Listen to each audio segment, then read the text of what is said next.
de misericordia, Madre del Salvador, auxilio de los cristianos, ruega por nosotros. A la semana pasada, para que aquellos que no pudieron estar, pues damos así una pincelada de lo que llevamos ahorita.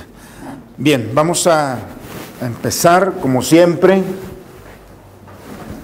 como caballeros, poniendo las manos del Señor. Su Biblia, por favor, una mano en su escritura, y vamos juntos a disponernos. Vamos a invocar al Espíritu Santo. Decimos juntos: Señor Jesús, abre mis ojos y mis oídos a tu palabra. Que yo escuche tu oración y tus enseñanzas. Despierta en mí mi inteligencia para que tus palabras sean luz que me guíen hacia ti. Háblame, Señor, te escucho y deseo tu enseñanza. Que tu palabra sea vida, gozo, paz y felicidad. Habla, Señor, tú eres mi Dios y Maestro. Amén. Muy bien. Bien, vamos a dar una pasada así rápidamente a nuestro recorrido que llevamos hasta ahora. Empezamos el mundo primitivo. Es un buen momento para todos. ¿Traen su sticker? ¿Todos tienen? Excelente. Entonces, ya hemos visto la perspectiva de arriba, de ver el mundo hacia arriba. Entonces vemos el color turquesa y hemos visto los primeros 11 capítulos del libro del Génesis, 1800, 2000 años antes de Cristo. La composición que se ha hecho, los géneros literarios que provocaron, que hilaron el tejido que tenemos de las historias. Allí, al hablar, por ejemplo, eso de que pues Adán no existió, entonces eso como que a veces mueve un poco el tapete. Entonces el arca tampoco, y entonces creemos que no existió nada. O sea, recuerden que dentro de este género literario siempre hay algo de verdad, pero en esta verdad no es que esté oculta, sino que se manifiesta a través de ejemplos para que sea más digerible, podemos llamarlo así. Claro que existió Adán porque representa la primera generación de hombres, y así vamos a ir descubriendo. En otro momento sería bueno hacer lo que se le llama la exégesis del Génesis, que es ya entrar en los textos originales, al menos los datos que tenemos, pero eso ya es más de profundidad. Esto lo que estamos viendo son 8 sesiones, y en 8 sesiones tendremos una visión al menos práctica para poder tener un instrumento de vida en la Escritura.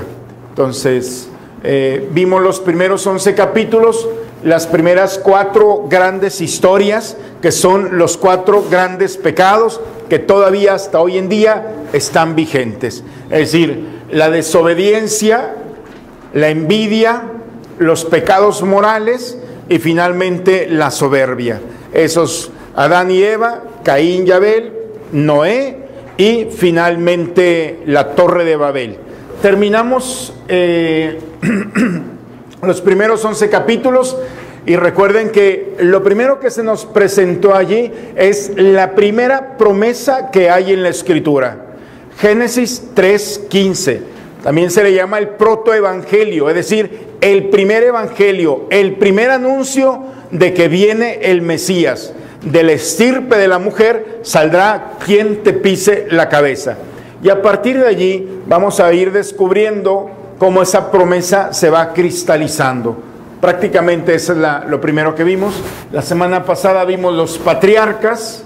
Hemos visto cómo del libro del 12 al 50 prácticamente terminamos la semana pasada el libro del Génesis. Estas 4 historias nos llevaron a hilar la historia del pueblo de Israel, el pueblo que Dios elige para hacer una alianza. Prácticamente estamos viendo la primera alianza, la gran alianza con Abraham. Y entonces empezamos a ver cómo esta línea se empieza a cristalizar, los personajes, donde va esa línea roja, que es la dinastía, la promesa en todos los personajes. Es muy fácil, como quiera, habrá momentos en que se pierde el personaje aparentemente, pero ahí está oculto, por ahí lo vamos a encontrar. Vimos en Abraham, sus hijos, en Isaac, llegamos a Jacob, cómo Jacob se roba la bendición, toda esta historia, los hijos de Jacob, cómo Jacob se pelea con el ángel, y en ese momento se le cambia el nombre por Israel, y entonces Jacob e Israel es el mismo. Y esa fuerza de Dios, esa fuerza de este hombre, es lo que va a provocar una nueva entidad, una nueva nación. Y entonces aquí están las 12 tribus. Veíamos como el primogénito es aparentemente donde va la línea. Y la semana pasada vimos cómo Rubén se pierde, cómo José es el que se lleva prácticamente estos, al final, cómo es el personaje que sobresale. Pero al final de la historia, Judá se sube a la bendición a través de ese gesto donde se intercambia por la vida de su hermano el menor. Prácticamente es lo que vimos la semana pasada. Más o menos es un recorrido así a gran distancia. Algo importante son la promesa que Dios le hace a Abraham. Cuando le dice, sal de tu tierra, son 3 cosas que hemos visto. La tierra, te prometo una tierra, te prometo un reino y te prometo una bendición para ti y para los tuyos. Y eso es lo que vamos a ir buscando. Aparte de ese cordero del hijo de Isaac, donde tenemos todo para el sacrificio, pero falta el cordero. Entonces, veíamos la semana pasada cómo se responde, esta pregunta se responde en el momento en el que Juan el Bautista dice, este es el cordero que iba de aquel chico que iba subiendo. ¿Se acuerdan de ese pasaje donde lleva a su hijo a sacrificar? Y le dice, Padre, tenemos todo, tenemos el fuego, tenemos la daga, tenemos todo, pero falta el cordero. ¿Dónde está el cordero? Dios va a proveer. Y entonces pasan 1700 años. Y Jesucristo, cuando va caminando, Juan el Bautista, esa pregunta de dónde está el cordero, tiene una resonancia y la responde Juan el Bautista. ¿Quieren un cordero? Aquí está el cordero. Este es el cordero de Dios que quita los pecados del mundo. O sea, prácticamente es hilar el Antiguo Testamento con el Nuevo Testamento. ¿Alguna pregunta hasta aquí? ¿No? ¿Vamos bien?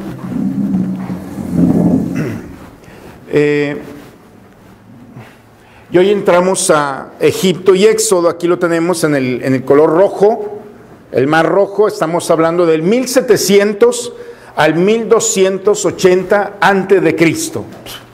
Suficiente tiempo tenemos. Y el libro que nos va a estar guiando en esta ocasión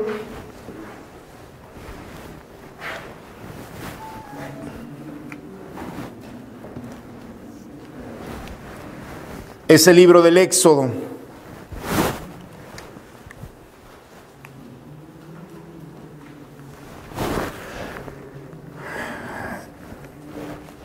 Si vemos en su Biblia, toquen ahí el libro del Éxodo.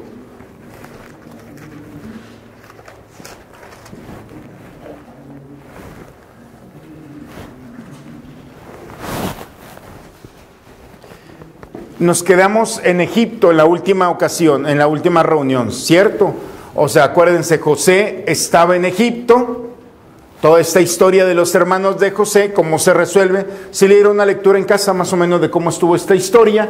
Y entonces, para estar aquí estamos en Egipto. Ahora, vean en el libro del Éxodo, en el capítulo 1, versículo 8. Esa es la llave de lectura que nos va a dar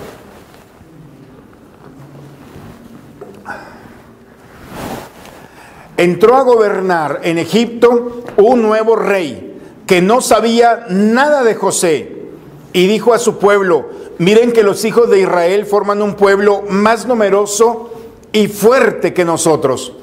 Tomemos precaución contra él para que no se siga multiplicando. No vaya a ser que si estalla una guerra, se una a nuestros enemigos para luchar contra nosotros y después escapar del país. ¿Se fijan? Ese es el punto de referencia. Israel es una amenaza para Egipto. Y es una amenaza porque son muchos. Este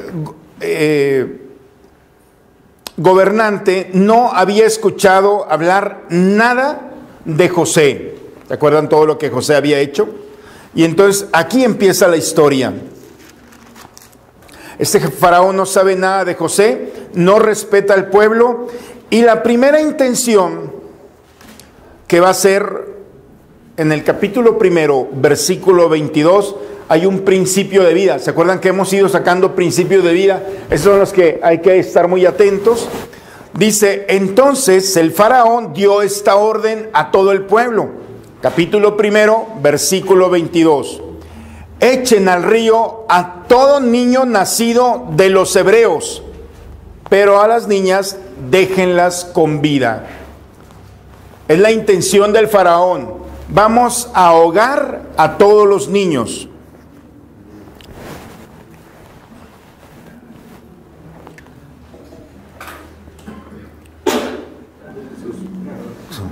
Entonces, ahora, quiere ahogar. La amenaza, el instrumento es el agua. Inmediatamente después, el agua es una amenaza para el pueblo de Dios. ¿Cierto? Hasta aquí vamos bien. Pero la sorpresa es que de esa amenaza, de ese instrumento de muerte, empieza el personaje. El capítulo 2, ¿cómo está? En alguna de sus Biblias tiene un título. Moisés salvado de las aguas. El arma que utiliza el faraón ahora resulta que no es una amenaza, es un instrumento en el que Dios pone su poder para cambiar la connotación. Ahorita voy a explicar eso. Pero lo que parece una amenaza para el pueblo de Dios se convierte en un instrumento de salvación. Ese es un principio. Ahorita lo vamos a ver qué significa este principio.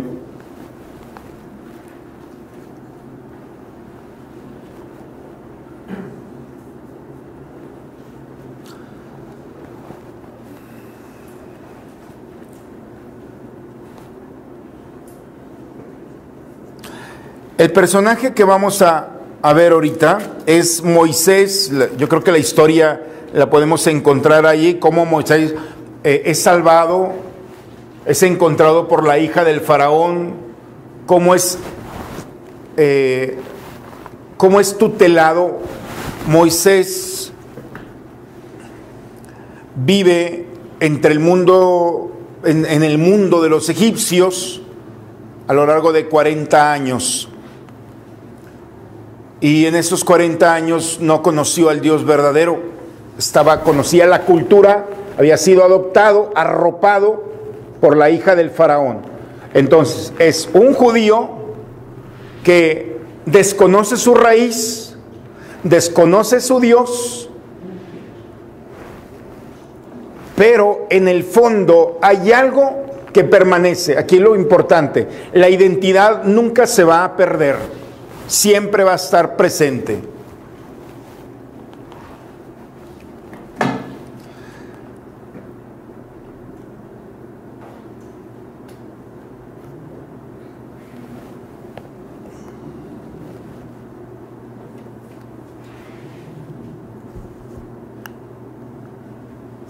En el capítulo 2, versículo 11, vemos el drama de Moisés, cómo un día ve que un egipcio está golpeando a uno de su pueblo, a un israelita. Lo defiende y mata al egipcio, lo esconde.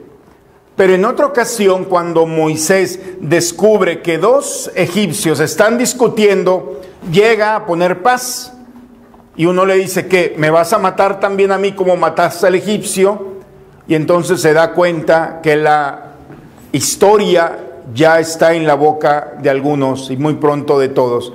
Y huye al desierto.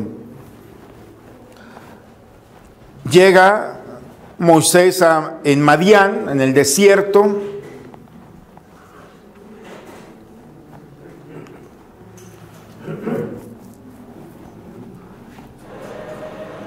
Está en el desierto y lo primero que hace es encontrar en un pozo de agua que unos vándalos están atentando, están amenazando a un grupo de mujeres. Moisés llega, defiende a las mujeres y por supuesto el padre de estas mujeres queda muy agradecido. Y entonces ahora sí que cayó en blandito Moisés. Va huyendo. Llega con un grupo de mujeres, la defiende y se da cuenta que estas mujeres tienen un padre, Jetro, que es un hombre, es un sacerdote y aparte tiene una economía suficientemente atractiva para que diga, aquí me quedo. Se queda allí y pasan alrededor de 40 años. El número 40 es simbólico. El 40 siempre que aparece el 40 en la escritura es encuentro, preparación al encuentro. Por eso no es que hayan pasado 40 años, pasó un largo tiempo de preparación y de encuentro. Yo sí les estoy platicando para no, la lectura ustedes la tienen allí. La pregunta que debe hacer es, bueno, primero, nada en la escritura es casualidad, nada. Todo, como en nuestra vida, nada es casualidad. O sea, lo único es que hay que descubrir cómo embona nuestra historia personal presente con nuestro pasado. Así como en la Biblia, que no le sobra, uno puede agarrar la Biblia y no le sobra ningún personaje, ningún acontecimiento. Así también nuestra historia personal, no le sobra nada, ningún acontecimiento, persona. El hecho de que Moisés llegue con Jetro, Jetro es un sacerdote. ¿Por qué creen ustedes que Moisés llegó con un sacerdote? ¿Cuál sería la lógica? Es muy fácil. Tiene 40 años viviendo como egipcio. Conoce la cultura egipcia, pero no es un egipcio. Y entonces llega con un sacerdote porque empieza a través de su suegro a descubrir sus raíces religiosas y el conocimiento de Yahvé, su Dios. Empieza a ser catequizado por su suegro. Y entonces Dios lo pone allí y empieza él nuevamente a desinstalar la estructura de la mente y del corazón de los dioses y divinidades egipcias y empieza a incluir al Dios verdadero, al Dios de su pueblo. ¿Se fijan? No hay casualidad. Entonces, después de 40 años, capítulo 3, estamos en el capítulo 3. Después de 40 años, dice,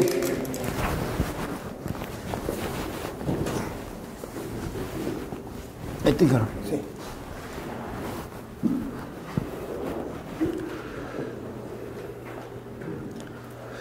En el capítulo 3, versículo 1 dice, Moisés cuidaba las ovejas de Jetro, su suegro, sacerdote de Madián. Se fijan, aquí nos da el perfil del suegro. Una vez llevó las ovejas muy lejos en el desierto y llegó al Horeb, al cerro de Dios. En unas traducciones dice, en vez de, dice, fue más allá del desierto. Aquí dice, lejos en el desierto. La idea es que fue más allá. Tenía 40 años más acá. No se había atrevido a pasar más allá del desierto. El día que Moisés se arriesga a ir un paso más allá en el desierto, entonces se encuentra con una zarza que, un hecho extraordinario, se estaba quemando, pero no se consumía. La historia la sabemos, está la zarza allí, llega Moisés, se acerca para mirar, Dios lo llama en medio de la zarza, Moisés, Moisés, él respondió, aquí estoy, no te acerques más, sácate tus sandalias porque el lugar que pisas es tierra sagrada. Se supone que aquí ya tenía conocimiento de la presencia de Yahvé. Es un acontecimiento en el que entra, aquí estoy. Ya había escuchado los textos en los cuales las manifestaciones o las teofanías. Quítate las sandalias. La sandalia es el signo de la dignidad del hombre. ¿Se acuerdan del hijo pródigo cuando llega? El padre le dice, pónganle una vestimenta, identidad, pónganle un anillo, propiedad, pónganle sandalias, que es la dignidad. El hombre venía como una bestia prácticamente, sin identidad, sin propiedad y sin dignidad. Había perdido todo. Se quería comer las bellotas, la comida de los cerdos. Entonces lo primero es pónganle sandalias. Solamente el ser humano utiliza zapatos, solamente. He visto un chihuahua un día, un perrito ahí se ven hasta simpáticos y ridículos, ¿no? Pero no necesita. Entonces eso es el sentido de la dignidad, el poder caminar. Quítate las sandalias. La dignidad para ti soy yo. Yo te voy a reestructurar, prácticamente es lo que le dice en esa tierra. Y entonces Dios le dice, he escuchado la humillación de mi pueblo, quiero que vayas, en fin, la historia es esta, quiero que vayas a liberar a mi pueblo, he escuchado sus lamentos. La primera son 4 justificaciones, o sea, no voy a ir. La primera es, ¿quién soy yo para ir al faraón y sacar de Egipto a los israelitas? Es decir, ¿quién soy yo para presentarme delante del faraón? O sea, no tenemos la misma dignidad. La estructura de Moisés todavía necesita la dignidad, no es título. O sea, tú te puedes presentar delante del faraón. Es que yo no soy nadie. Es la primera razón para no cumplir un proyecto de Dios. ¿Quién soy yo para hablar de ti a las personas? Segundo, no te conozco, no sé cuál es tu nombre.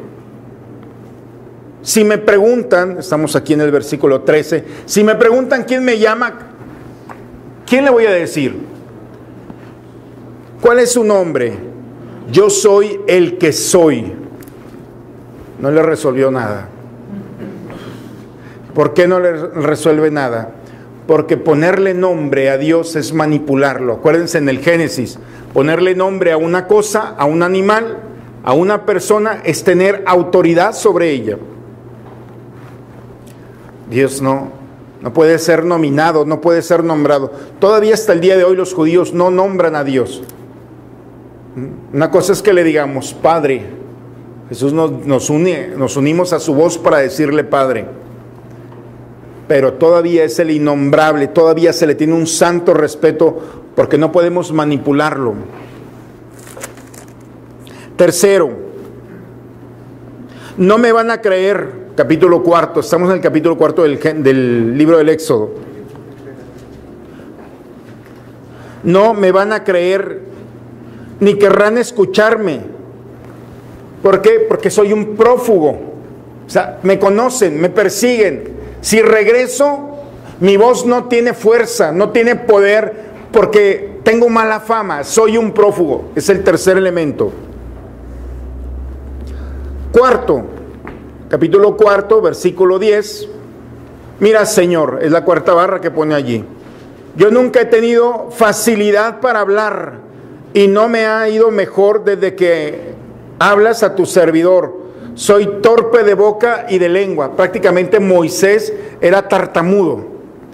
Y entonces le dice, ¿sabes qué? No sé si te has dado cuenta, pero soy tartamudo. Y entonces dije, no, pues ya con esta me zafo.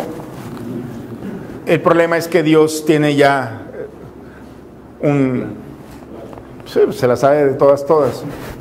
Dile a Aarón, tu hermano, que hable en tu nombre. Tú háblale a él y que sea tu portavoz. Así de sencillo.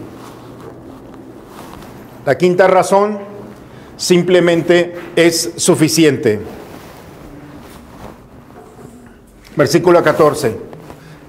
¿Por qué no mandas a otro? O sea, por favor, Señor, manda a otro. No voy, punto. Es la quinta razón. No me van a creer, no soy nadie, tengo mala fama, soy torpe para hablar. Y segundo, no quiero ir. Estas 5 razones están presentes en todos los seres humanos que viven la experiencia de una misión. Siempre. No tengo tiempo, soy torpe, no me van a creer. Buscas, no hay más. Moisés nos deja muy claro cuáles son las 5 razones por las que un hombre puede decirle a Dios no. Nomás no se las digas a Dios porque te las va a resolver inmediatamente. Pero ahí está.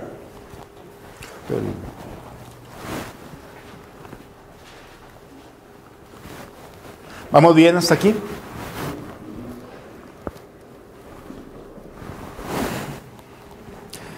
En el capítulo del Éxodo,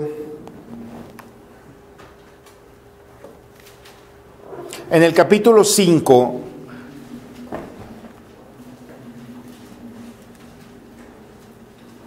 fíjense bien la petición.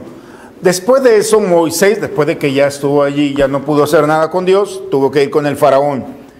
Y fueron a decirle, Moisés y Aarón, así dice Yahvé, el Dios de Israel, deja que mi pueblo salga al desierto para celebrar mi fiesta.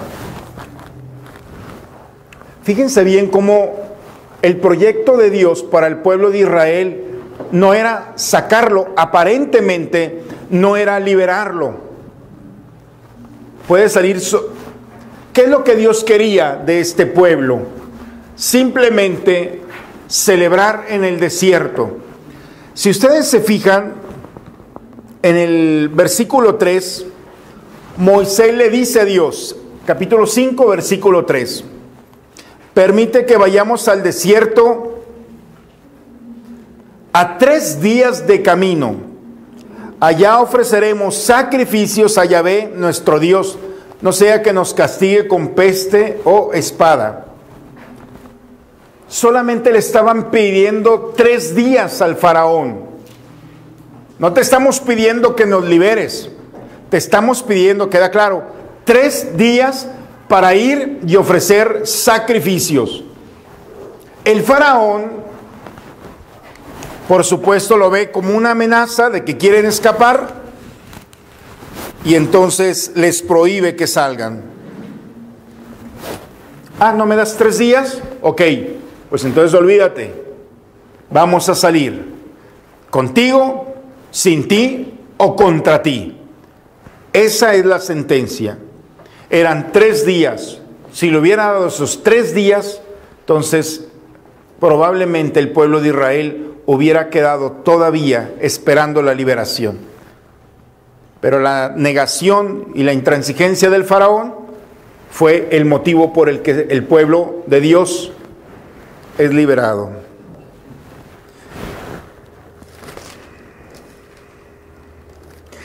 Ustedes van a encontrar las plagas y han sido por ahí, todas las plagas que ustedes ven son divinidades. Si hay algo que tiene el pueblo de Israel, el pueblo de Egipto, son divinidades. Todas las plagas que aparecen, las 10 plagas que aparecen, son dioses. El primero es el dios Nilo, el dios mar, por ahí podemos llamarlo, que era el dios del comercio. Era una divinidad. La forma en la que Egipto había desarrollado el comercio era gracias al Nilo, era el dios Nilo, y era una divinidad. Se adoraba al agua. Habían llegado. ¿Qué es la primera? Lo que sucede, el agua se transforma en sangre. Es decir, ya no sirve, ya no es utilizable, está contaminada y entonces no se puede navegar, no hay vida y ese Dios se viene abajo. Ah, ¿no entiendes? Vienen las ranas. La rana es una de las divinidades más fuertes del pueblo de Israel. ¿Y qué sucede? Se llena de ranas. ¿Qué haces para caminar? Pisarlas. ¿Cómo puedes tú pisar a una divinidad? Si no la pisas, entonces no te mueves. Y el pueblo de Israel hace un sacrilegio pisando las ranas y entonces está pisando sus propias divinidades. Pueblo de Egipto, ¿no? Egipto, perdón. Sí, estaba viendo más a ver si estaban atentos a la... Oh, gracias, chico. Entonces, cada una, no me voy a detener, pero ustedes pueden ver qué significa cada una de ellas. Entonces, aquí en la situación, no es que Dios, el concepto de Dios castigó al pueblo egipcio, no es así. Hay que cambiar un poco la lógica.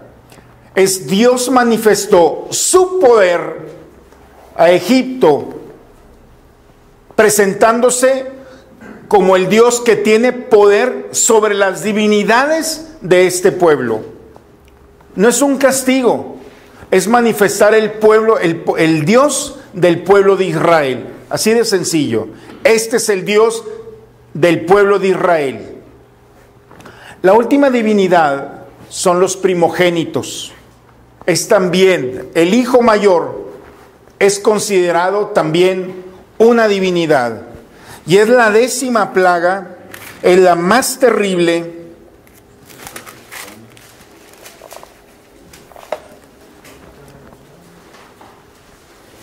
Y es aquí donde empieza una nueva historia para el pueblo de Israel. Estamos en el capítulo 12 ya prácticamente. Ustedes en el capítulo 12 están las instrucciones para salvaguardar al primogénito del pueblo de Israel. Capítulo 12. Perdón, del libro del Éxodo, donde aparece el cordero. En algunos títulos está el cordero. ¿Sí? ¿Perdón? El cordero pascual, exactamente. ¿Sí estamos bien? En el 11 es el anuncio de la plaga. Y en el 12 dijo Moisés, Yahvé dijo a Moisés y Aarón en el país de Egipto: este mes será para ustedes el comienzo de los meses, el primero de los meses del año. Hablen a la comunidad de Israel y díganle: el día 10º de este mes, tome cada uno un cordero por familia, un cordero por casa. Pero si la familia es demasiado pequeña para consumir el cordero, se pondrá de acuerdo con el vecino más cercano según el número de personas y conforme a cada uno pueda comer. La traducción más o menos es así. ¿Quieren que prenda el aire? ¿Sí? Ahí, debe estar por ahí el...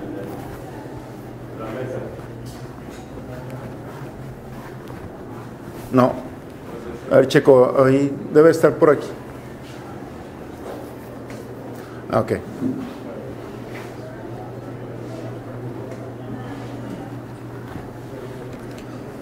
Ustedes escogerán un corderito sin defecto, macho, nacido en el año. En lugar de un cordero podrán tomar también un cabrito. Ustedes lo reservarán hasta el día 14. El día 10 lo toman. Ese cordero debe ser de un año, perfecto, sin defecto, macho. Y el día 14 lo sacrificarán en unas... ¿Sí? A ver.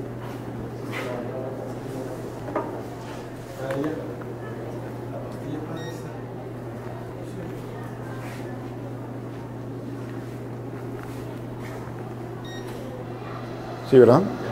Okay. Con uno que aprendamos es suficiente, ¿verdad?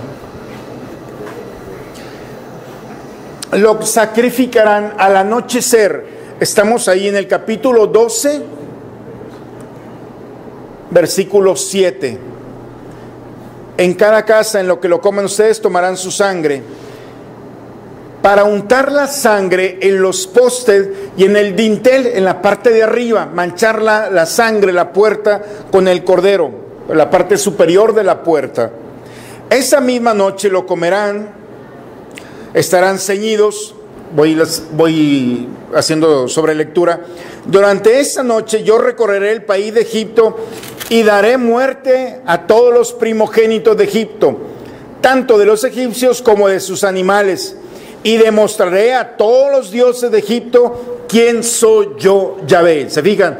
Aquí no es el castigo, es manifestar el poder de Yahvé sobre las divinidades. Por lo tanto, no es un Dios entre otros dioses, es el Dios verdadero, único y verdadero, no hay más. Es un principio de vida. Nuestro Dios, el Dios verdadero, no es uno entre otros, es el Dios único y punto. Este es el mensaje que está de fondo. En las casas donde están ustedes, la sangre tendrá valor de señal. Al ver esta sangre, yo pasaré de largo, y la plaga no los alcanzará mientras golpeo a Egipto.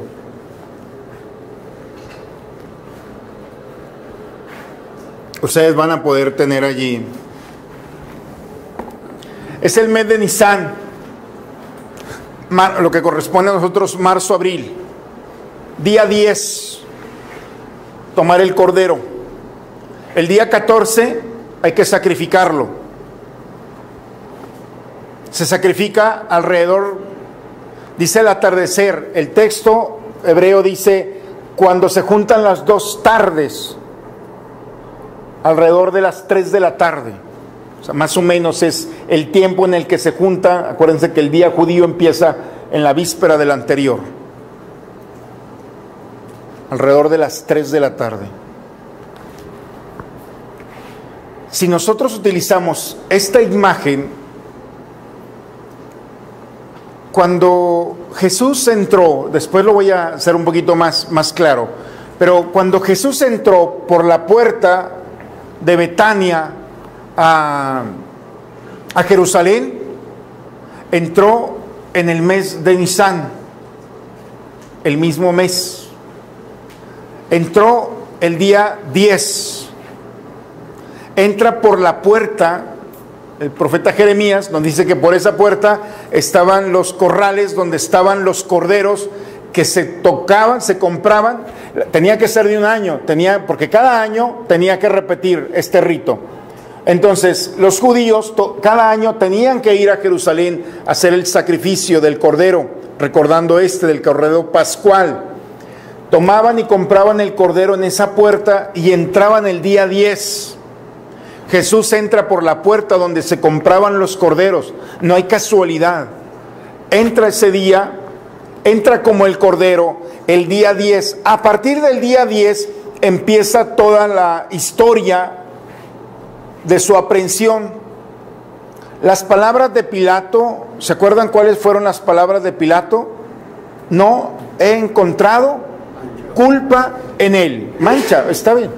Culpa o mancha en él. Significa que el cordero, como los sacerdotes, fue visto y tenía que ser perfecto, macho.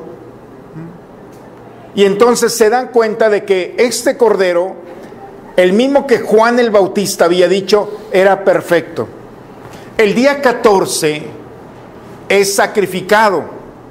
El día 14 de Nisan, día de la Pascua, donde los judíos estaban recordando el cordero que hemos escuchado, que había salvado a los primogénitos de su pueblo.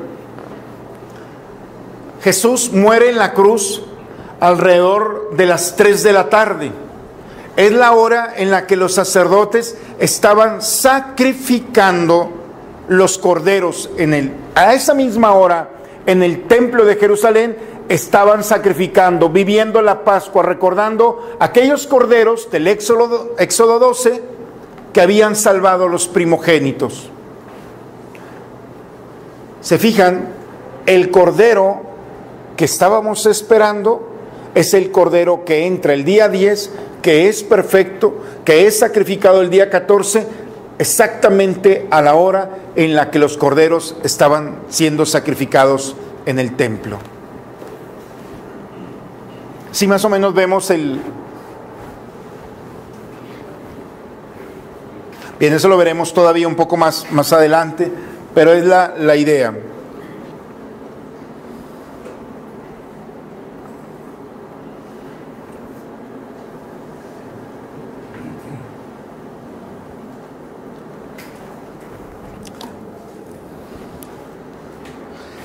Si ustedes ven en el libro del Éxodo, después de esto,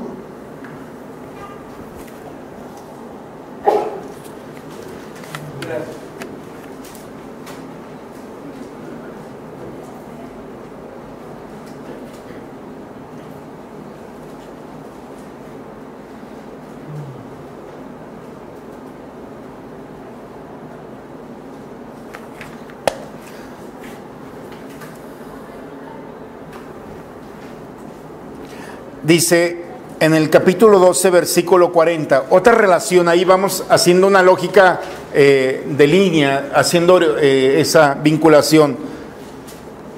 La permanencia de los israelitas en Egipto fue de 430 años. Cuando se cumplieron esos 430 años, ese mismo día, todos los ejércitos de Yahvé salieron de Egipto. 400 años.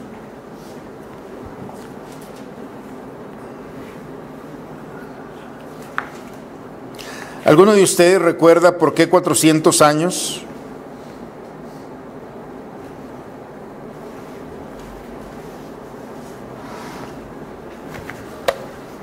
No recuerdan. Abraham, exactamente. Ya Dios le había dicho a Abraham, le había hecho una promesa también de que su pueblo, capítulo 15 del Génesis, su pueblo iba a estar 400 años. Esos 400 años con Abraham se cumplen en la liberación del pueblo de Israel. Digo, para que no quede allí duda de cómo vamos caminando. ¿Vamos bien hasta aquí?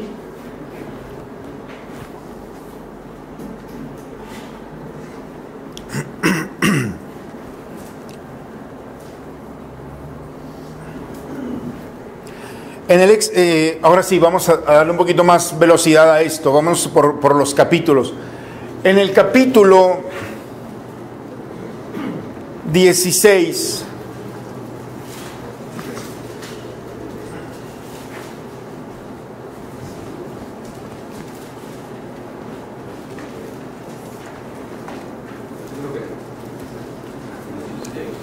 El capítulo 16 es muy interesante porque apenas llevan 3 meses de salir. Bueno, antes de llegar a eso, déjame regreso un poco porque hay un dato ahí importante en Éxodo, en el capítulo 14.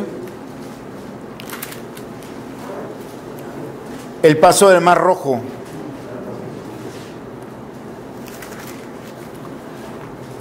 Ya sabemos toda la historia, no me detengo tanto. Sale el pueblo de Israel, sale el pueblo de egipcio persiguiendo al pueblo de Israel para regresarlo. Pasan el Mar Rojo, se abre el Mar Rojo, la historia, pasa el pueblo de Israel, entra el pueblo egipcio, se cierra el mar y entonces ahoga a sus mejores capitanes y al ejército del faraón. Para cerrar lo que habíamos empezado. En el libro del Éxodo, en el capítulo 1, ¿cuál era la intención del faraón? Ahogar, utilizar el recurso del agua para asesinar. Esa es la intención. Cuidado con la intención, es un principio de vida. Porque lo mismo que pides es lo mismo que vas a recibir. Así de sencillo. ¿Querías ahogar? Pues ahora te ahogas tú y ahogaste a tu población. La intención que tienes es la intención que viene como efecto secundario una lesión para ti. Querías ahogar a los egipcios, a los israelitas, esa misma intención que querías, afectaste a tu mismo pueblo. Principio de vida. Lo que quieras se te va a conceder, para bien o para mal. Tienes un enemigo, pídele que le vaya mal, te va a ir peor. Tienes un enemigo, dile que se saque la casa del TEC, te va a ir re bien. Si es la lógica, ven qué sencillo es, no es muy complicado. Cuidado con aquella intención que hay en el corazón, porque va a regresar a ti. Es la lógica bíblica. Acuérdense que estamos en un texto de revelación. ¿De acuerdo? ¿No están muy convencidos? ¿O sí? Okay. Digo, yo nomás les recuerdo lo que está aquí, No. ¿Ya estás pidiendo por aquel? O por aquel, no, pues ahí está mi jefe, que le vaya re bien. Entonces, la idea es eso, la idea es que vayamos viendo los principios que hay de fondo y que nos ayudan a darnos un elemento más para nuestra vida. Faraón, ¿eso querías? Eso vas a obtener. Es una lógica matemática. No hay más, no hay que complicarnos tanto. ¿Qué fue? Lógica matemática y matemática no tiene nada. O eso es una lógica. Sí, o sea, es 1 más 1 es 2. Eso es lo que llamo la lógica matemática. Es esto mismo. Tú sumas esta realidad con esta realidad, el resultado va a ser así. Punto. ¿Queda claro? Bien, pasamos al 16. Han pasado cerca de 2 meses y medio, 3 meses, y el pueblo empieza a sentir los efectos de esa salida apresurada. No tenían suficientes víveres, se acaban. Cuando la cosa va bien, es nuestro Dios. Ustedes pueden ver el discurso. Cuando las cosas van mal, no es nuestro Dios, es tu Dios, Moisés. Cambia el discurso. Tu Dios, Moisés y Aarón, nos ha sacado al desierto para hacernos morir de sed y de hambre. O sea, esa es la realidad. Y entonces nosotros vamos a encontrar aquí la experiencia del maná.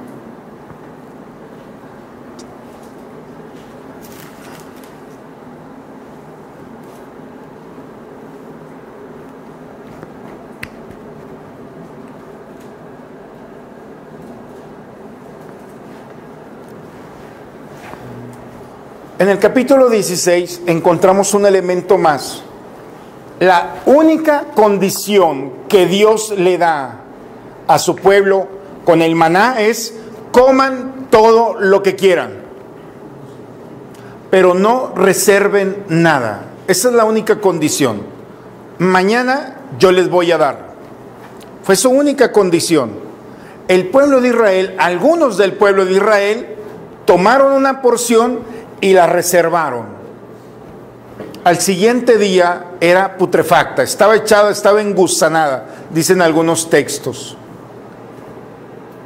¿Cuál es el problema aquí? El problema de fondo que está a lo largo de toda la Escritura es: en cada hoja de la Biblia siempre está la misma pregunta: ¿confías en mí? Esa es la pregunta que está de fondo. ¿Confías en mí? El pueblo de Israel no es que hayan guardado, no, es que desconfiaron de Dios.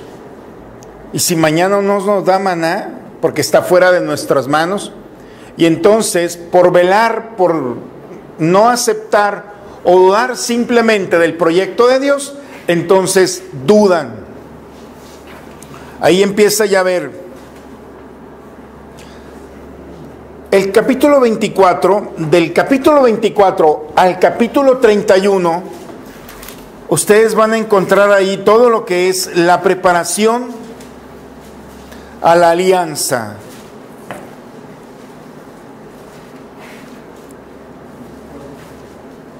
Dios hace una alianza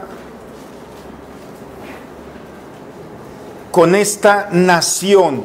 Después de que sale de Egipto, es una nación.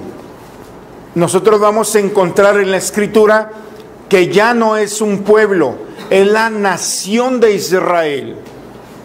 ¿Se acuerdan cómo empezamos con una pareja santa? Y luego llegaron los patriarcas y encontramos una tribu santa. Antes de la tribu está la familia santa, que es Noé.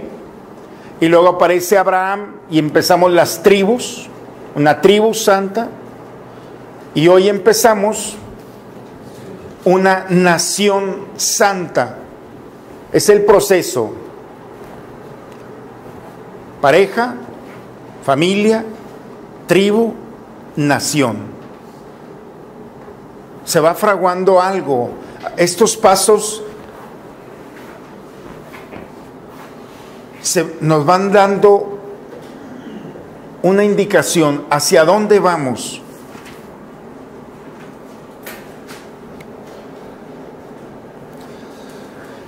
En el capítulo 31 del libro del Éxodo,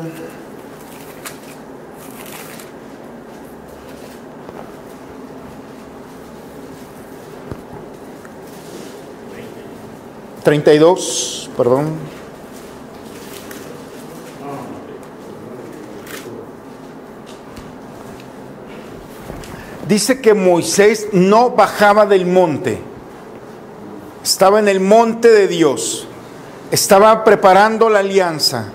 Dios le ha dado las tablas de la ley. El problema es que el pueblo de Israel se desespera y le dice a Aarón: Moisés no baja. Y nosotros necesitamos el sentido, la sed de Dios. Necesitamos decirle a alguien, agradecerle a alguien, ofrecerle a alguien el poder que tiene para habernos sacado de Egipto. Y entonces, ¿qué es lo que hace Aarón? Toma el oro, recopila el oro del pueblo y hace una divinidad egipcia. Hace el becerro de oro. El problema para Dios no fue sacar al pueblo de Israel de Egipto. Ese no fue el problema de Dios. El problema de Dios fue sacar a Egipto del corazón del pueblo de Israel. No sé si me explico esto. El problema no es que Dios te saque. El problema es que en el corazón del hombre, donde Dios tiene un gran respeto, está enraizada las divinidades de un pueblo. Ese es el problema de Dios. El problema no es que te saque de pobre o de la esclavitud. El problema es que el hombre sigue creyendo que es esclavo y que es pobre. O sea, se aferra a esa realidad. Entonces aquí, este pueblo de Israel lo que hace es, está libre ya, pero quiere seguir siendo esclavo. Y para justificar su esclavitud, hace un becerro. En el libro del Deuteronomio, en el capítulo 9, versículo 17, Moisés está enojado. Escucha al pueblo que está en sus cánticos y alabanzas, y entonces toma las leyes, las tablas de la ley, y las tira al suelo, dice allí, las fragmenta. O sea, la alianza, el signo de la alianza ha quedado fragmentado. ¿Se acuerdan? La anterior vez habíamos dicho de los 4 elementos de la alianza: el sacrificio, el banquete, el signo y la promesa. Son 4 elementos que tienen que estar allí: el sacrificio, el banquete, el signo y la promesa. ¿Sí lo veíamos? ¿Sí? ¿O yo estoy...? Entonces, prácticamente esa es la realidad.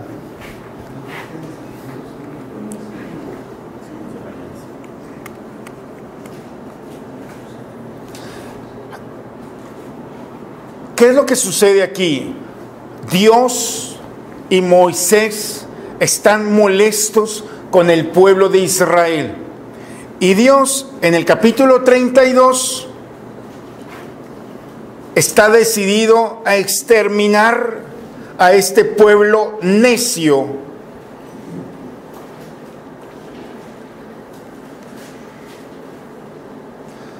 Moisés dice, Yahvé dijo, ya veo que este pueblo es un pueblo rebelde. Ahora pues deja que estalle mi furia contra ellos.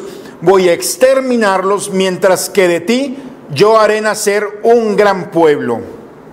Estamos en el capítulo 32, versículo a partir del 9. O sea, ¿sabes qué, Moisés? Vamos a acabar con todo esto y yo, no te preocupes, vamos a sacar. Y entonces, aquí es un antropomorfismo, ponen a Dios al mismo nivel, pero acuérdense que el mensaje es el que está de fondo. Aquí lo importante es la respuesta de Moisés. Acuérdate, estamos en el versículo 13. Acuérdate de tus servidores, Abraham, Isaac y Jacob, de la promesa que le hiciste, pues juraste por tu propio nombre, multiplicaré tu descendencia como las estrellas del cielo y daré a tu raza la tierra que te prometí para que sea de ellos para siempre. ¿Se fijan? Una de las promesas, la tercera promesa que Dios le había dado a Abraham, ¿se acuerdan? Era la bendición. Es un cheque en blanco, se lo da a Abraham y a Abraham se lo van pasando. En el momento en el que el pueblo de Israel se merece ser exterminado, entonces Moisés saca el cheque y dice, aquí está el pago. Tú dijiste que íbamos a ser bendecidos, Abraham ni su descendencia, y entonces tú no puedes tocar a tu pueblo, porque aquí está tu promesa. ¿Sí ven cómo hilamos ese punto de referencia? Es muy claro allí cómo Moisés, tú juraste por tu propio nombre, multiplicaré tu descendencia como las estrellas del cielo y daré a tu raza la tierra que te prometí. Si tú lo dijiste, entonces ahora lo cumples. ¿Se fijan? ¿Escucharon el lenguaje? Tú lo dijiste, ahora lo cumples. O sea, no lo dije yo, lo dijiste tú. Ese lenguaje hay que manejarlo. Digo, se los paso al costo. Pero es como reclamar a Dios. Es no enfrentar a Dios, pero está de por medio su palabra. Fíjense todos los momentos en los que nosotros no le dijimos a Jesús que nos dijera, pero Jesús dijo, cuando haya 2 o 3 reunidos en mi nombre, yo allí estaré. Tú lo dijiste, ahora no lo cumples. Pidan todo lo que quieran en mi nombre, yo se los voy a conceder. No dijo si eres bueno o si eres malo, si es material o es físico, no lo dejó abierta. Es decir, pide lo que quieras en mi nombre al Padre. Pues en tu nombre yo le pido al Padre esto. Pero dice, si es para tu bien. Pero pues ¿cuántas cosas puedes pedir? Tú lo dijiste, ahora lo cumples. A mí no me ha fallado, ¿eh? Padre, ¿de qué van con el cheque? Digo, está allí.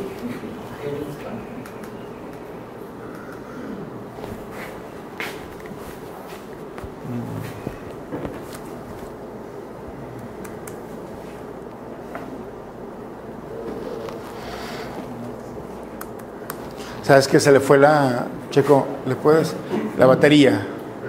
¿Le puedes pedir la conexión, por favor? Gracias. Sí.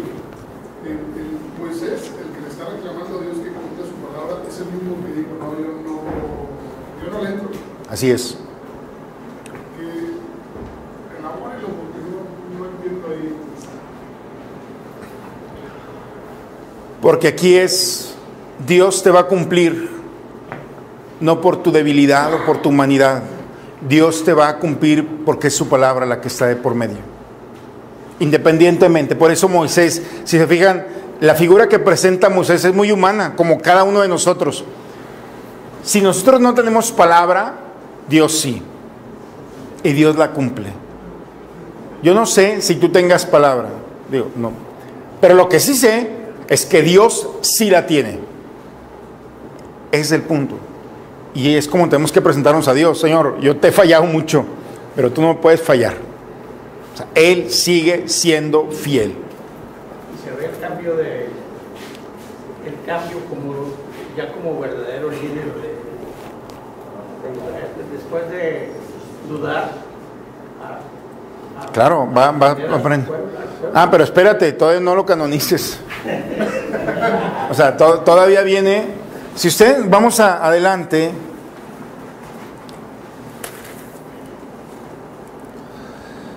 Y entonces viene algo muy interesante ahí en el capítulo 32.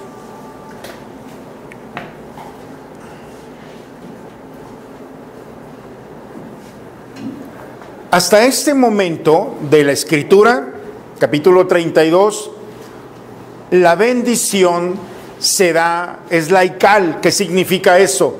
La da el padre, la da el patriarca, la da aquel que está representando al pueblo. Ese es el que puede dar la bendición en el nombre de Dios. Pero a partir de aquí surge un acontecimiento diferente. En el capítulo 32, a partir del versículo 25, Moisés le dice, ya está, ustedes hicieron un becerro de oro, ustedes están molestos, enojados con Dios, porque están llorando lo que comían en Egipto. Y entonces lo que hace Moisés es distingue, como divide el pueblo, dice, muy bien, los que quieran cumplir la alianza con Dios e ir a la tierra prometida, vénganse para acá. Los que quieran regresarse a Egipto, entonces vamos a ver, ya hace la división de los dos pueblos, de las dos comunidades. En el momento en el que hace la separación, quienes aceptan la alianza y quienes quieren regresar, entonces empieza algo muy interesante. Y en el versículo 28 dice, Jesús te ayude, los de la tribu de Leví cumplieron la orden de Moisés y perecieron aquel día unos 3,000 hombres del pueblo. ¿Perecieron o lo regresaron? Fíjense, leo un poquito para que esté en el contexto. Moisés vio que el pueblo estaba sin freno por culpa de Aarón. ¿Cómo ahora no se burlarían de él sus enemigos? Se colocó pues a la entrada del campamento y llamó en voz alta, vengan a mí los que estén por Yahvé. Todos los de la tribu de Leví se juntaron en torno a él. Él les dijo, esta es la orden de Yahvé, el Dios de Israel. Colóquense cada uno su espada al costado y pasen y repasen por el campamento de una entrada a la otra y no vacilen en matar a sus hermanos, compañeros y familiares. Los de la tribu de Leví cumplieron la orden de Moisés y perecieron aquel día unos 3,000 hombres del pueblo. Entonces Moisés dijo a los levitas, ustedes hoy acaban de ser consagrados a Yahvé con sangre, tal vez con la sangre de un hijo o de un hermano. Por eso hoy Él les da su bendición. O sea, es un pasaje tremendo, pero lo que está de fondo es quienes aceptan la voluntad de Dios es vida. Quienes no aceptan la voluntad de Dios y quieren regresar o rechazar la propuesta de Dios es muerte. Están en las faldas del Sinaí. Y en ese momento la tribu de Leví, a través de esta acción de pasar por cuchillo a todos los infieles, su sangre, la sangre de sus hermanos, derramada sobre sus manos, hacen que se consagren a Dios. Aquí lo que está de fondo es crean una nueva forma de ser propiedad de Dios, de cuidar la alianza, de proteger la alianza como pueblo escogido, como nación escogida. A partir de aquí, esa sangre de los levitas se transforma en los sacerdotes. De aquí en adelante, los únicos que van a poder ofrecer sacrificios es la tribu de Leví, que es la tribu sacerdotal. Aquí están haciendo un nuevo instituto en el pueblo de Israel que no había. Antes cualquiera, el líder, el patriarca, era el que ofrecía el sacrificio. A partir de aquí ya no es el patriarca, es solamente la tribu de Leví. Gracias.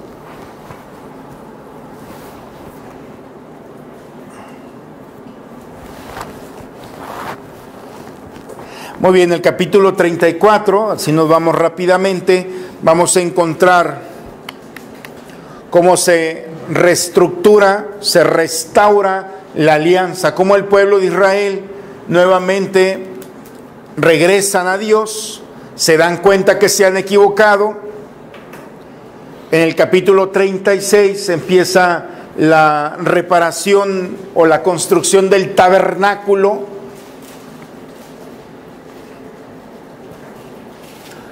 Y en este tabernáculo encontraremos ya en el capítulo 37 lo que es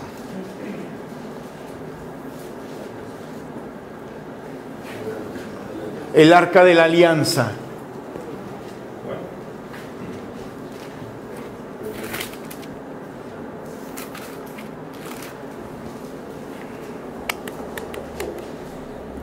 Si ustedes ven, ¿qué cosa es el arca de la alianza? ¿Qué contenía el arca de la alianza?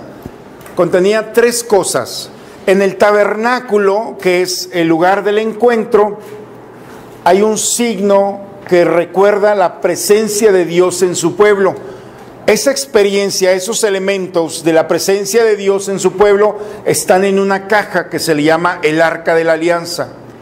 En la carta, ya en el Nuevo Testamento, en la carta a los Hebreos, en el capítulo 9, aparece lo que tenía dentro de esa arca de la alianza.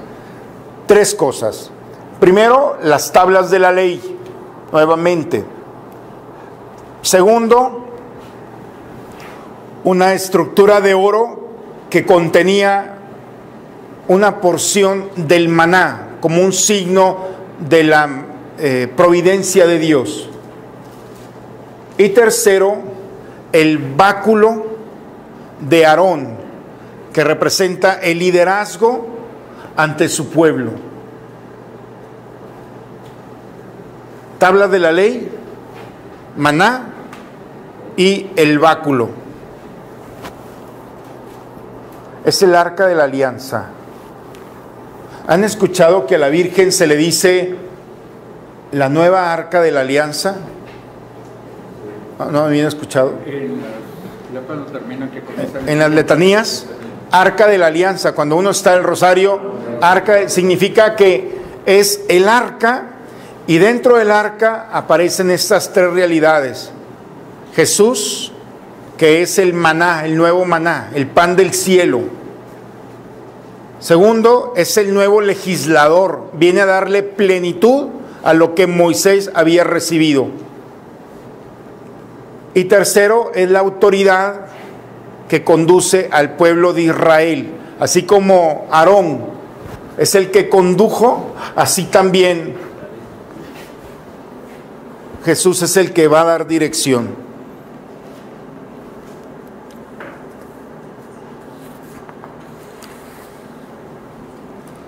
¿Cómo vamos? ¿Vamos bien? ¿Qué tal estuvo la semanita? ¿Media cargada o qué? Se nota, ¿verdad? ¿Le dejamos aquí o terminamos? Quedan una cosa nada. Ok, terminamos el libro del Éxodo. Ya no hay más para allá. Pero pasamos así rápidamente al libro de Números.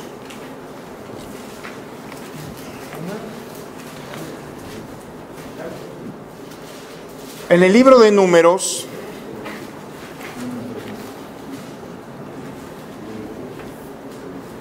en el capítulo 13,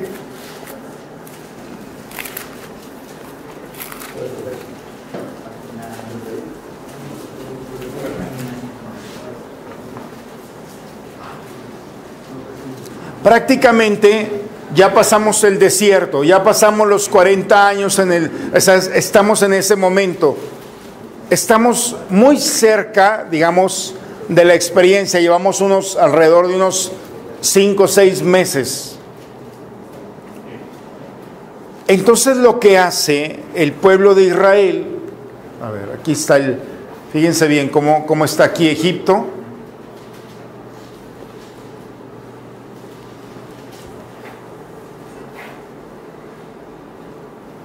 Este es el camino que recorre. O sea, el pueblo de Israel hubiera sido muy fácil aquí y subir, pero se perdió en todo este discurso. El camino así prácticamente para llegar eran 6 meses y se convirtieron en 40 años. ¿Por qué en 40 años? Bien, aquí en el capítulo 3 está la explicación de por qué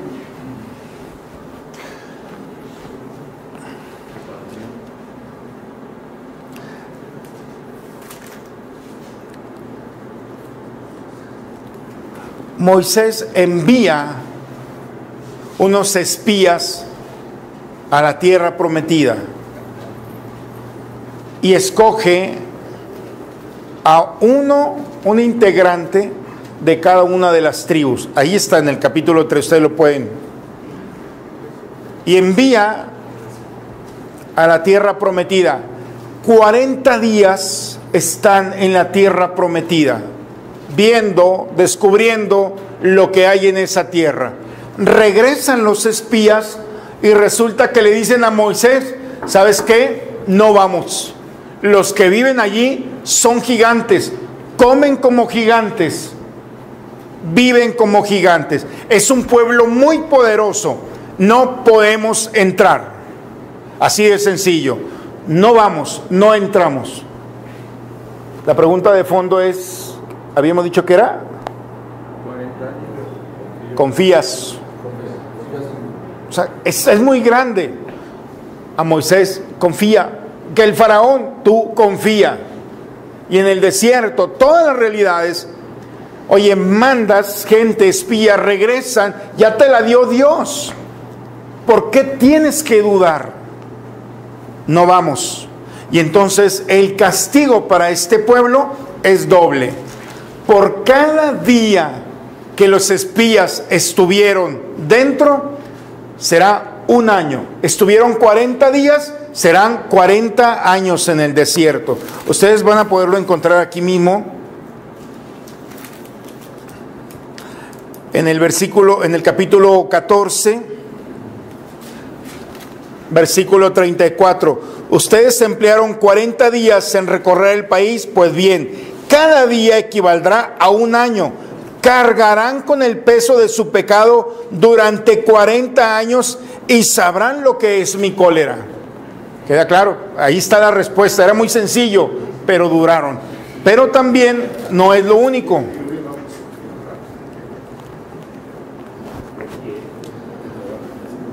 En el versículo 14, versículo 29, capítulo 14,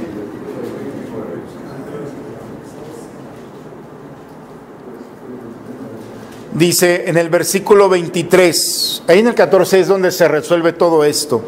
Por eso no verán la tierra que prometía a sus padres con juramento, ninguno de los que menosprecian la verdad. Pero a mi servidor Caleb, o sea, Caleb es de los que fueron de las 12 tribus, solamente Caleb es el que dice que hay que entrar. Todos los que fueron censados de los 20 años para arriba no entrarán en la tierra que juré darles. Solo habrá una excepción para Caleb, hijo de José, para Josué, hijo de Nun. Es el único, la tribu. Pero aquí, los mayores de 20 años, señores, nadie entraríamos de los que están aquí. Mayores de 20 no entran. Menores de 20 sí entran a la tierra prometida. ¿Por qué? Por la desconfianza. Porque si yo te he dado esta tierra, ¿por qué razón tienes que dudar de obtenerla?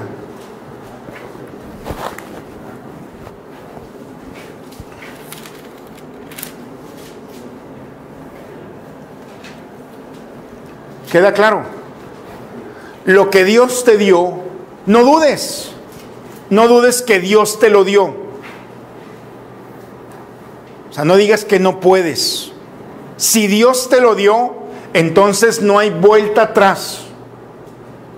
¿Qué es lo que Dios te dio? O sea, no me digas que no puedes con tu mujer. No me digas que no puedes con tus hijos. No me digas que no puedes con tu trabajo, con tu profesión. Si tú me lo diste, entonces no hay que dudar. Si eres hombre de fe, entonces no hay vuelta atrás. ¿Queda claro? Porque si no, no entras. O sea, esa es la promesa que está de fondo, es la confianza total. Pero también los hombres de fe dudan. Terminamos ya con esto. En Números, en el capítulo 20, aparece algo muy extraño. El pueblo de Israel ya casi le falta muy poco para llegar.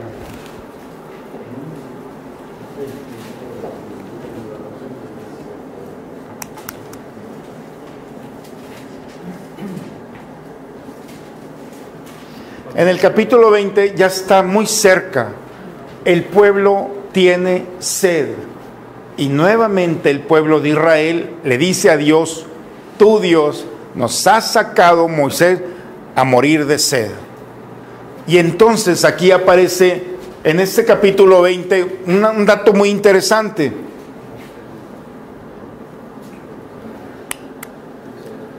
Toma tu varilla y junto con tu hermano Aarón reúne a toda la comunidad, y a la vista de todo le dirás a la roca que dé agua. Harás que brote para ella el agua de la roca y se la darás a beber a la comunidad y a su ganado.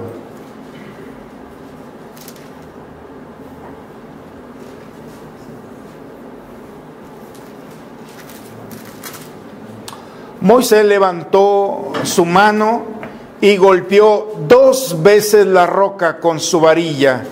Entonces brotó agua en abundancia y tuvieron para beber la comunidad y su ganado. Pero Yahvé dijo a Moisés y Aarón: ustedes no han tenido confianza en mí, ya que no me glorificaron ante los israelitas.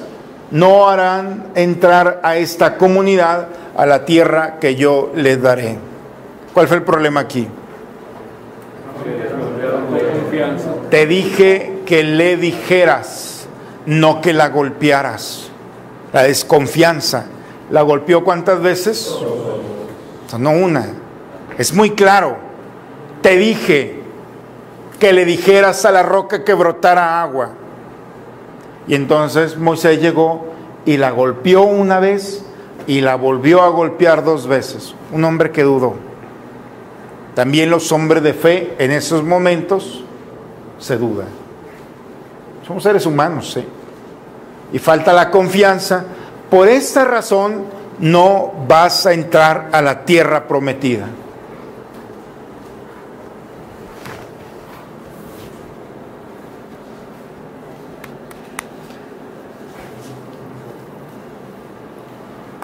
Yo cuando vemos así ya el contexto, yo creo que Dios le hizo un favor a Moisés. O sea, eso de entrar a la tierra prometida, todas las broncas que faltan, o sea, se lo libró. Y le dijo: mira, mejor que se vaya Josué. Ahora sí que hay, como dicen, hay desaires que hay que agradecer, ¿no? Así también lo tranquilizó, porque eso de entrar a la tierra prometida, lo vamos a ver en la próxima sesión, no fue nada fácil. Pero aquí algo ya para terminar. Nosotros tenemos en la Biblia un texto, un libro que se llama el libro del Deuteronomio. El Deuteronomio significa la segunda ley. Eso es lo que significa Deuteronomio. La primera ley fue la de Moisés, la de la alianza, la del Sinaí. La segunda ley es la que va a regir a la segunda generación que va a entrar a la tierra prometida. ¿Se acuerdan que vienen los menores de 20 años? Esos menores de 20 años van a entrar con la segunda ley. Por lo tanto, el libro del Deuteronomio va a regir a aquellos que van a entrar a la tierra prometida. El capítulo 6 del libro del Deuteronomio son las indicaciones de Moisés para todos aquellos que entren a la tierra prometida. El Shema Israel se llama. Escucha Israel. Esto es lo que tienes que hacer. Les voy a pedir que la próxima sesión tengamos, la lectura de estos textos, pero sobre todo el capítulo 6 del Deuteronomio. ¿Cuáles son las indicaciones? Porque esas indicaciones que están allí será el resultado en el cumplimiento si las cosas tienen las condiciones para entrar a la tierra prometida. La construcción o la destrucción está precisamente en este capítulo 6. Son las palabras de Moisés, el testamento de Moisés que le da a su pueblo. Esto es lo que tienes que hacer, esto es lo que no tienes que hacer. Parece que el pueblo de Israel no entendió muy bien las cosas. ¿Alguna pregunta hasta aquí? ¿Vamos bien? Sí, estuvo la lógica. En la parte donde el pueblo de Israel construye un becerro de oro, ¿por qué la molestia de Dios? Sí, porque en ese momento, cuando, fíjate, en una realidad humana, porque hay que verlo como, cuando tú no sientes a Dios, cuando tú no tocas a Dios, cuando tú no, los sentidos o las emociones no sientes a Dios, entonces tienes dos opciones. O esperas el momento del encuentro entre Dios y tú, o te fabricas un Dios.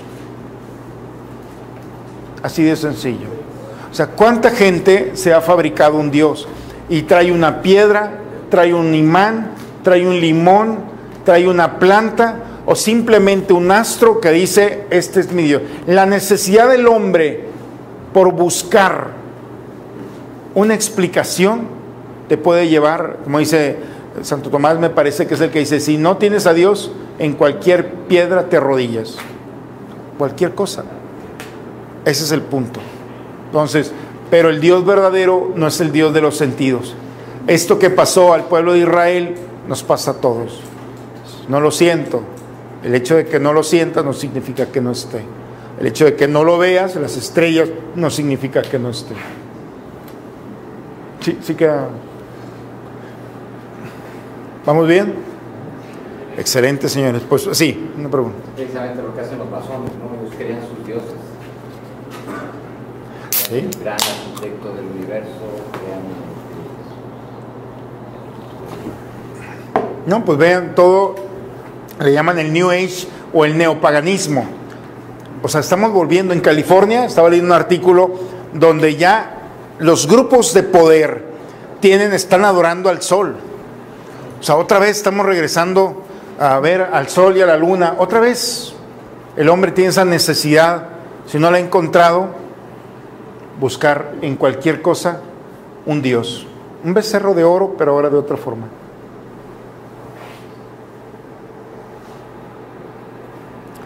¿Todo bien?